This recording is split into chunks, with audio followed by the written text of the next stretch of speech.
नमस्कार। हेडलाइन में आपका स्वागत है। हेडलाइन के लिए नूरपुर से रविंद्र शर्मा की रिपोर्ट। हिमाचल प्रदेश सरकार ने पर्यावरण संरक्षण के लिए सख्त फैसले लिए हैं।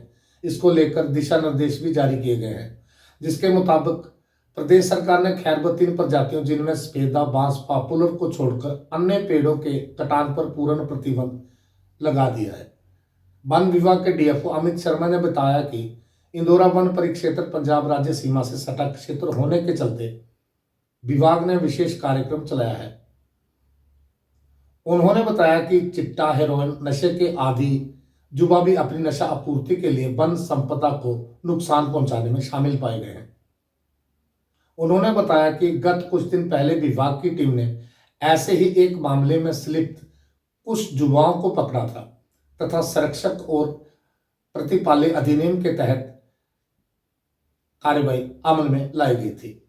डीएफओ ने बताया कि संरक्षक और प्रतिपाल्य अधिनियम के तहत वन अधिकारियों को भी गिरफ्तार करने, रिमांड लेने और अदालत में चालान पेश करने की शक्तियां भी प्रदान की गई हैं। तो हिमाचल प्रदेश में प्राइवेट लैंड पे वन संपदा को रेगुलेट करने के लिए हमारे पास जो टूल अवेलेबल है वो है लैंड प्रिजर्वेशन एक्ट 1978।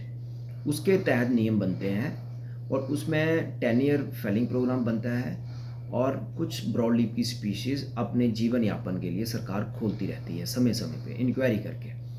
तो पिछले 2017 में लगभग 23 स्पीशीज़ खोली गई थी। उसके बाद सरकार ने 2023 में 23 से कम करके 9 स्पीशीज़ को खोला और अभी हाल फिलहाल में 9 से भी कम कर दिया और अब सिर्फ 3 स्पीशीज़ ही प्राइवेट लैंड पे जो उगती हैं या उगाई जाती हैं उनको फेल करने का अधिकार सरकार ने लोगों को दे रखा है। ये 3 स्पीशीज़ हैं, पॉपुलर, सफ़ेदा और बैम्बू। तो ये सिर्फ रेगुलेशन के लिए है, एज सच कोई बैन नहीं है। लोग अपने डोमेस्टिक बोनाफाइड यूज़ के लिए 3 पेड़ किसी भी प्रजाति के संबंधित वन अधिकारी को सूचित करके अपने बोनाफाइड यूज़ के लिए काट सकता है। बालन के लिए कोई पेड़ काटना है या शांग करनी है उसके लिए कोई मनाही नहीं है, परंतु पेड़ों को बेचने के लिए सफ़ेदे, पॉपुलर और बैम्बू को छोड़ के किसी और पेड़ को बेचने के लिए सरकार ने अभी हाल फिलहाल में प्रतिबंध लगाया है। 4/1/2025 की ये नोटिफिकेशन है। उसके साथ साथ 3 स्पीशीज़ पॉपुलर, सफ़ेदा और बैम्बू जो कि ट्रांजिट परमिट के रूल से भी बाहर थी, अब उनको भी ट्रांजिट परमिट के रूल के भीतर लाया गया है। यानी कि फेलिंग के बाद उनको बाहर ले जाने के लिए या एक्सपोर्ट करने के लिए विद इन हिमाचल या आउटसाइड हिमाचल, उनको यदि आपने ट्रांसपोर्ट करना है तो वन मंडलाधिकारी से एक्सपोर्ट परमिट लेना आवश्यक है। सर, अभी कुछ समय पहले इंदौरा साइड सर कुछ जो माफिया है वो लकड़ी काटते रहते थे, अभी तो काफ़ी फर्क पड़ा है। क्या उसके लिए ऐसी कोई टीम है जी? बिल्कुल, बड़ा हमने एक विशेष कार्य हमने इंदौरा वन क्षेत्र में चलाया है, क्योंकि बॉर्डर एरिया है तो आए बगाए कुछ घटनाएं वहाँ घटती रहती हैं।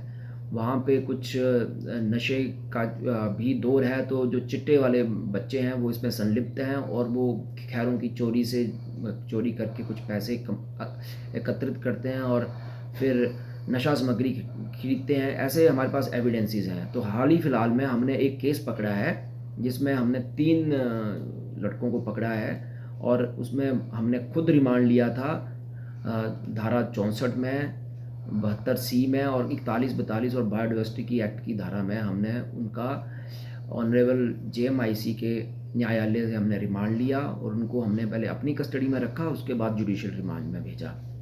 तो वन अधिकारियों को भी ये पावरें दी गई हैं अरेस्ट करने की, रिमांड लेने की और कोर्ट में चालान पेश करने की।